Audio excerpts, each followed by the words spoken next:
Institute for Democracy. Bienvenido, doctor. Gracias, don Francisco. 10 de diciembre, el Día Internacional de los Derechos Humanos,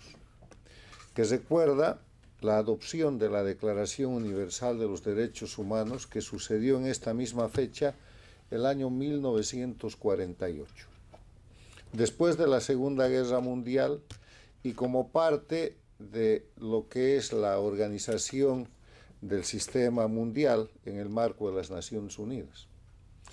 Esta Declaración Universal de los Derechos Humanos ha llevado adelante una serie de medidas de carácter regional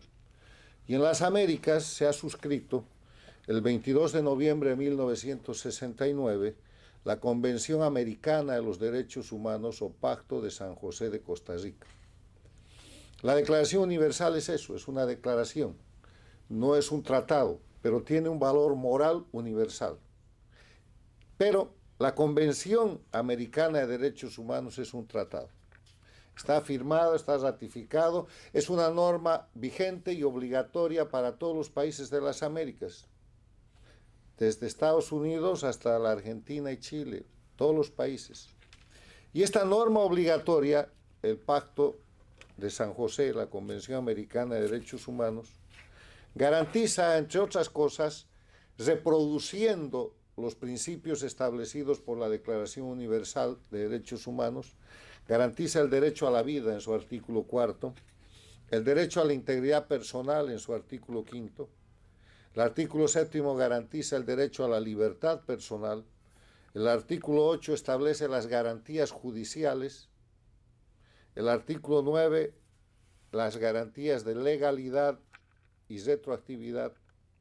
el artículo 11 la garantía a la honra y a la dignidad personales,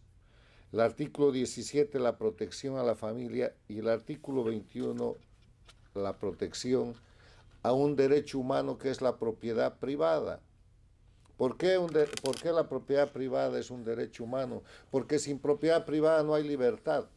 Porque para ser libre hay que tener algo, hay que ser poseedor, hay que ser dueño. Y siendo dueño se puede aspirar a la prosperidad, lo que la Declaración de Independencia de los Estados Unidos llama el derecho a la felicidad. En este marco teórico, en esta fecha en que recordamos el Día Internacional de los Derechos Humanos, el Inter-American Institute for Democracy ha querido reproducir el documental que se hizo este año precisamente sobre derechos humanos, sobre el tema del caso Ardiles en Santiago del Estero, provincia de la Argentina, o sea, un estado dentro de la Organización Federal Argentina, donde se han violado, y hay prueba, como ustedes lo han podido ver en el documental,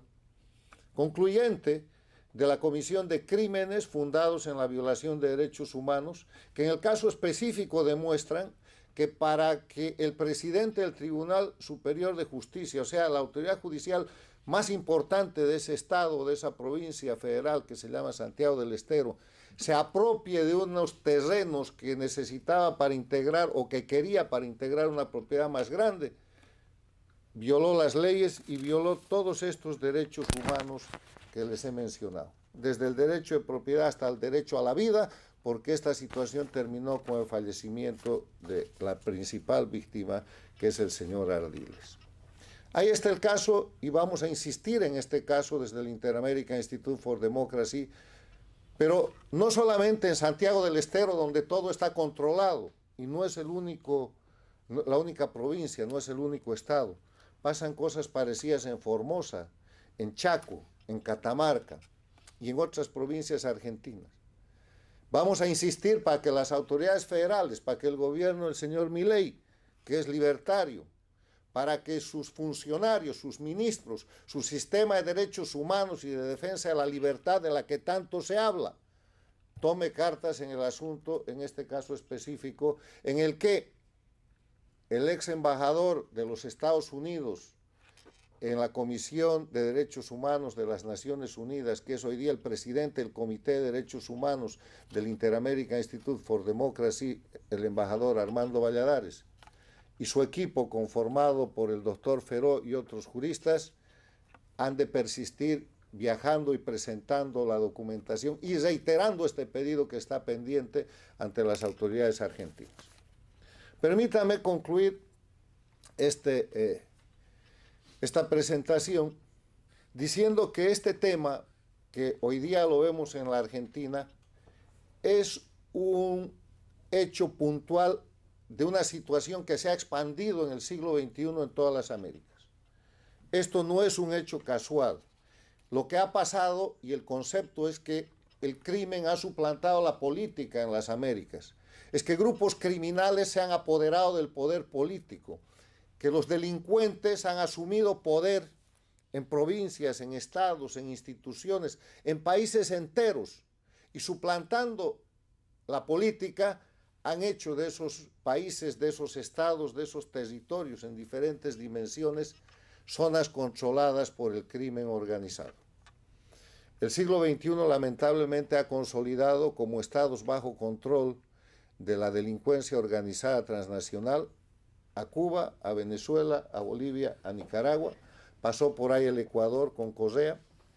pero dentro de estados democráticos como México, como Argentina, como el Brasil, como el Ecuador, como Colombia, existen territorios o existen estados que están bajo el control criminal. Este es un ejemplo, Santiago del Estero es un ejemplo. En México hay decenas de estados que están bajo el control del narcotráfico. Brasil acaba de tener problemas en la lucha contra los grupos criminales. El Ecuador está desplegando una acción decidida para liberar sus territorios del control criminal. Hay gente que ejerce autoridad y que son delincuentes y no son políticos, como sucede en Colombia, donde hay territorios controlados por las FARC con el apoyo de Venezuela, cuyo territorio está completamente controlado por el crimen organizado. El desafío que tiene la democracia, el desafío que tiene la defensa de la libertad y de los derechos humanos en las Américas ha sido reconocido y planteado por la Estrategia de Seguridad Nacional de los Estados Unidos que acaba de ser presentada, donde con toda claridad la democracia más importante del mundo, con sus fuerzas armadas que son las más poderosas del mundo, le ha dicho al hemisferio occidental, o sea, a las Américas, que esta relación de detentar el poder por parte de los criminales en estados narcoterroristas, en territorios controlados por el crimen, tiene que terminar. Y que los gobiernos democráticos tienen que trabajar en ese sentido, llevando adelante un proceso de liberación de los pueblos, porque todo esto que hemos descrito en este caso puntual, que se repite a nivel general en Cuba, donde hay todo un pueblo sometido hace 67 años, que se repite en Venezuela, donde todo este siglo el pueblo está sometido por el crimen organizado, que se repite en Nicaragua, que se repite en Bolivia, que está tratando de empezar a liberarse, genera dos situaciones que no pueden seguir. Impunidad por parte de los criminales, gente como ese presidente del Tribunal Supremo de Santiago del Estero y del aparato que lo encubre, donde está el gobernador y de todas las autoridades que hasta ahora no han hecho nada, cuya omisión es en sí misma ya un crimen, y además de la impunidad, la indefensión. Los pueblos están en situación de indefensión cuando los criminales asumen el poder político y reemplazan la política para ejercer sus delitos y para apropiarse de recursos para hacer narcotráfico, para hacer terrorismo y para cometer toda clase de crímenes.